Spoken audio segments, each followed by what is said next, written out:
What's up, people? Um, just doing my Raw review for Monday.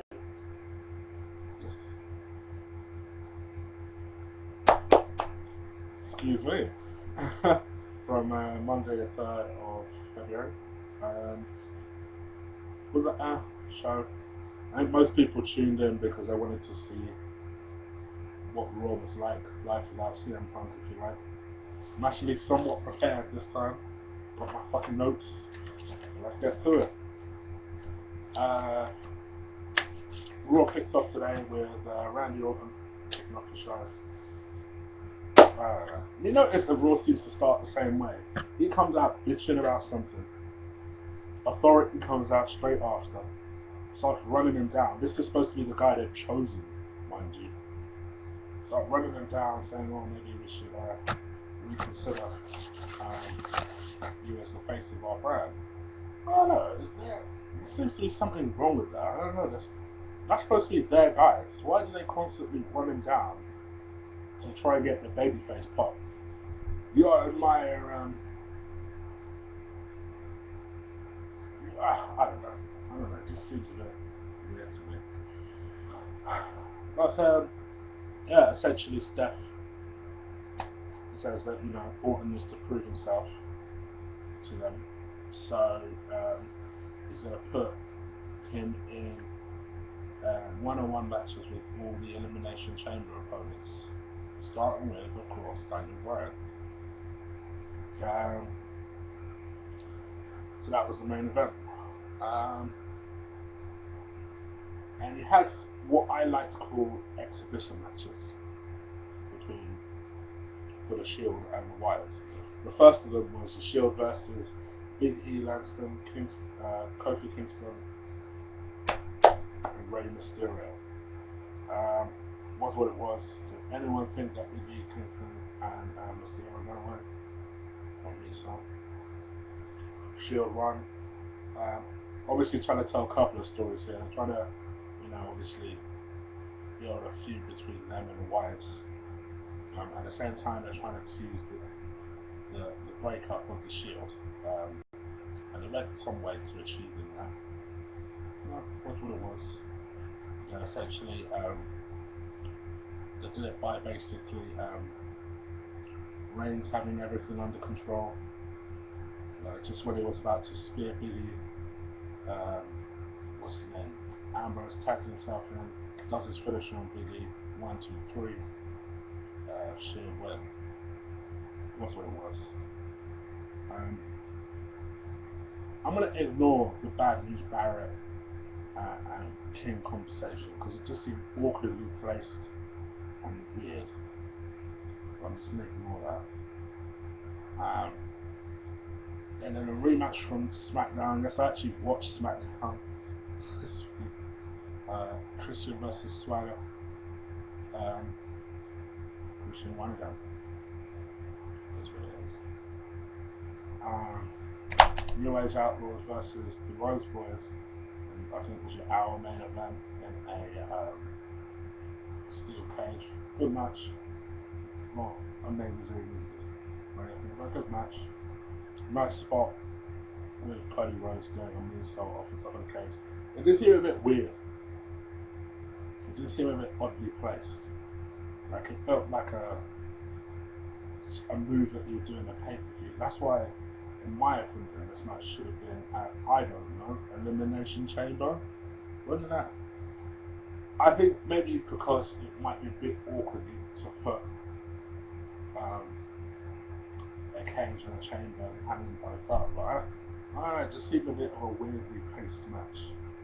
And a bit of an odd story was told during that match. Anyway, the match finished with Cody Rhodes trying to do a moonsault off the top of the cage. Barely pulled Rhodes off. Then Billy hit a frame house on Rhodes. From that, 1, 2, 3, match done. Whatever. I think the most noticeable thing about this match, I'm still confused. Are New Age Outlaws supposed to be heels? Or they're supposed to be faces? Because they do ramp out the crowd like they're supposed to be faces. I'm a bit confused. I wouldn't even necessarily say they act like tweeners. It's a bit weird, yeah. Then Titus O'Neil versus Zack Ryder. Kind of match. Titus O'Neil is a heel.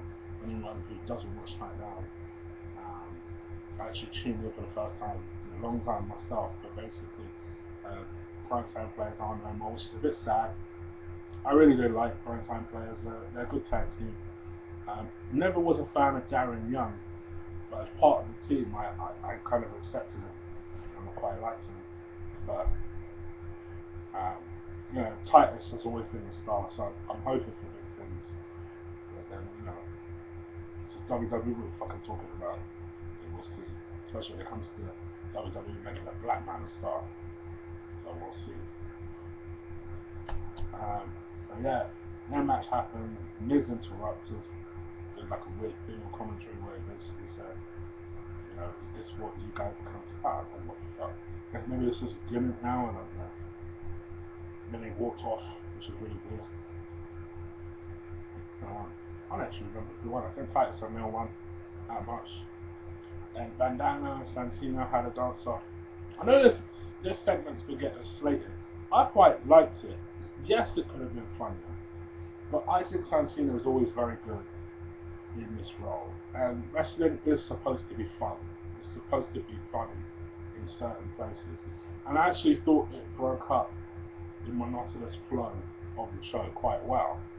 And, it was what it was. It was designed to basically introduce Emma to the audience, which happened. It seemed a bit awkward in places, but it was good for what it was. And Santino is always very good in this role. It was a dance-off between Emma and Summer Rae, by the way, which Emma won. Sheamus versus Curtis Axel, possibly teasing a Sheamus versus Bareback feud, possibly. But Sheamus dispatched Axel real quick, went no longer. And then Alberto and Batista had a bit of an awkward segment. Essentially, before Batista came out, and before he could talk, Alberto came out and was like, before he started putting everyone to sleep, and immediately I was like, Alberto, come on now. You shouldn't be talking about putting anyone to sleep. Come on now. Come on now. But I don't know. As he was talking, I realised what Alberto's problem with me personally is. I think he talks too much. It's like he's trying to get a lot in, because he talks in Mexican and English, which is all well and good, but it makes you seem quite uncomfortable on the mic to me. If you were just speaking there, I'm not gonna care what the fuck you're saying. I just kept talking and talking and talking. What Batista was saying was, that's a motherfucker, I don't even know who the fuck you are. I know that was what he really wanted to say. What he actually said was, I don't have a problem. And then Alberto basically cheap shotted him, got in a couple of licks before Batista sprung up and knocked him down. Just before he was about to give Alberto the Batista bomb, Alberto spat on him there. I guess you got to give Batista something to do until WrestleMania, so this seems to be. It looks like this is what it's going to be. Then the second out of the exhibition matches happened with the Wyatt family. They took on Ziggler, R-Truth, and Xavier Woods. I always call him Quintus Creed. Xavier Woods. Anyone who thought the latter team were going to win clearly don't watch wrestling. And man, they are hating on Ziggler right now. That motherfucker was the one that ate the pin. That's wild. Oh wow. Well, yeah, it was dispatching this team. Oh, by the way, in the first exhibition match, Wyatt's cut a nice little eerie promo on the Titans one. and Shield returned the favour here. So it's piquing interest in this match, and I'll tell you what, I mean they're showing Elimination Chamber in the UK for free on Sky Holder. So I'll be watching Elimination Chamber, and this is the main reason why. And a lot of us have wanted to see who would win out of this. I do expect Shield to go over, because I expect that they're probably going to do a triple threat match between the three members of the Shield at WrestleMania. So yeah, I expect Shield to go over, but I think it'll be a good match for what it is. I'm looking forward to it. Naomi and Oksana had a match. Won. She was looking fly though. I'll say that. She's good in the ring. I must admit, she's sexy and she's good in the ring. And then I had an epiphany. I actually would quite like to see her as a heel. I think she'd be a good heel. So yeah, that's, you know, spitballing. Just mainly because I don't really like her gimmick. You know, she needs to get rid of that shit. Become a heel. I think she'd be a really good heel, because she's very capable and very good in the ring. And she's so fine. Oh my gosh, I could work that ass. And Daniel Bryan with a new t-shirt, and I was just thinking that motherfucker needed a new t-shirt. A black t-shirt with kind of a cartoon Daniel Bryan figure on it, versus Randy Orton. Good match, you know, it is what it is. The match has kind of been played out there, because they faced each other so many times in the last 6 or 7 months. Yeah, Daniel Bryan won. Clean. Then Kane came out. Both of them started putting a bit of a whooping on Daniel Bryan. And then it closed out with Daniel Bryan with Randy Orton and Kane over Daniel Bryan's body. It is what it is. They seem to be giving CM Punk the Chris Benoit treatment, and they're not even mentioning his name. You guys know my fucking feelings on this already. I still think WWE should have addressed this situation head on. If you ain't seen my video on that, do check it out. In the meantime, I'm going to try my best to do a video soon addressing some situations regarding the CM Punk situation and a little bit of here and now. I said I wouldn't do another fucking CM Punk video. But then I thought one more that I need to do, so I'm going to do that one at some point. Hopefully tomorrow. For now, take care. Peace.